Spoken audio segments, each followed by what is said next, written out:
میرے نبی پاک علیہ الصلاۃ والسلام نے جانور سے اس کے بچوں کو جدا کرنے سے منع فرمایا۔ جب تک بچے کو ماں کی ضرورت ہے اسے جدا نہیں کیا جائے گا، جب تک وہ دودھ پیتا ہے اسے جدا نہیں کیا جائے گا، جب تک چڑیا کا بچہ بھی چھوٹا ہے اور اس کی ماں اس کے لیے دانہ لے کے آتی ہے تو اسے ماں سے جدا نہیں کیا جائے گا، اس کی جذبات کا، احساسات کا خیال رکھا جائے گا۔ یہاں تو میرے دیہاتوں کے جو بڑے سمجھدار قسم کے سمجھدار چودھری قسم کے لوگ ہیں، ان کا بھی جب بہو سے اختلاف ہوتا ہے تو کہتے ہیں اس کے بچے رکھ لو،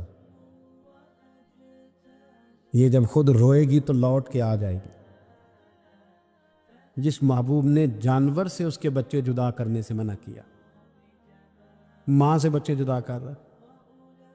اور سیانے لوگ اور کچھ میکے بھی ایسے ہیں، میکے بھی وہ کہتے ہیں بیٹے تو آ جا اور بچے واپس کر دے، اس لیے کہ بھئی ہمارا نہیں ان سے نظام چلے گا، بچے ان کے ہیں تو ان کو دے۔ یا کتنا ظلم ہے۔ سیانہ انسان ہو کے یہ بات کر رہا ہے، سمجھدار ہو کے، عقل مند ہو کے، ذی شعور ہو کے، دعویٰ ہے اس کی بزرگی کا۔ نبی رحمت علیہ السلام کی غلام حضرت ابو ہریرہ رضی اللہ تعالیٰ عنہ فرماتے ہیں، مشکات میں موجود ہے، فرمایا کہ چڑیا آئی اور آ کے میرے نبی کے کندھوں پہ بیٹھ گئی۔ جانے اس چڑیا نے کیا کہا کہ محبوب کی آنکھوں میں آنسو آ گئے، حضور روئے اور فٹافٹ حضور اٹھے، فرمایا کون اس کے بچے اٹھا کے لایا ہے؟ کس نے اس کے بچے اٹھائے؟ کون ہے؟ جلدی بتاؤ۔ حضرت ابو ہریرہ کہتے ہیں ایک صحابی ہے کہ یا رسول اللہ مجھے ذرا پسند آ گئے تھے تو میں اٹھا لایا ہوں۔ حضور نے فرمایا اسے واپس کر دے، ورنہ یہ ایک میری بارگاہ میں شکایت کر رہی ہے تو قیامت میں بھی تیری شکایت کرے، اور جا وہیں رکھ کے آ جہاں سے تو اٹھا کر کے لایا تھا۔ میرے دوستو، دین اتنے اعلیٰ حقوق بیان کرے جانوروں کے اور انسان اس سے آگے بڑھ کے انسانوں کے ساتھ سلوک کرے۔ اور یہ بھی یاد رکھ لے کہ شکار ضرورت کے لیے کھیلنا جائز ہے، شوق کے لیے کھیلنا جائز نہیں ہے۔ آپ شوق کے لیے جانور مار کے گھر آ گئے، شوق کے لیے جانور مارا اور گھر آ گئے۔ معاذ اللہ تعالیٰ ایسے بھی شہزادے ہیں سیاستدانوں کے، سیٹھوں کے، نوابوں کے، جو کہتے ہیں کہ ابھی وہ کوئی کھانے کے لیے تھوڑی شکار کر رہا ہے، وہ تو نشانہ پکا کر رہا ہے اپنا۔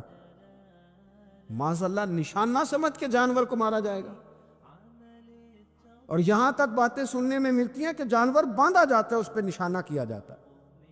رسول پاک علیہ السلام نے لعنت فرمائی ایسے شخص پر جو بندھے جانور پر نشانہ لگاتا ہے۔ یہ ہمارے شوق ہیں، یہ بڑائی کی علامت ہے۔ 4 پیسے آیا تو لوگوں نے یہ شوق پال لیے، اور بے دریغ جانوروں پر لوگ بندوقیں اٹھائے گھومتے ہیں۔ حضرت محی الدین ابن عربی کہا کرتے تھے جس کو پورا ہفتہ ہو گیا نا وہ طریقت کا مسافر بھی، جاگ رہے ہیں آپ حضرات؟ کہتے تھے جس کو پورا ہفتہ ہو گیا نا طریقت کا مسافر بھی ہے، پر اللہ رسول کی یاد میں رویا نہیں۔ فرماتے تھے مجھے تو اس کے ایمان پر شک ہونے لگ گئے کہ 8 دن ہو گئے، اسے خیال ہی نہیں آیا۔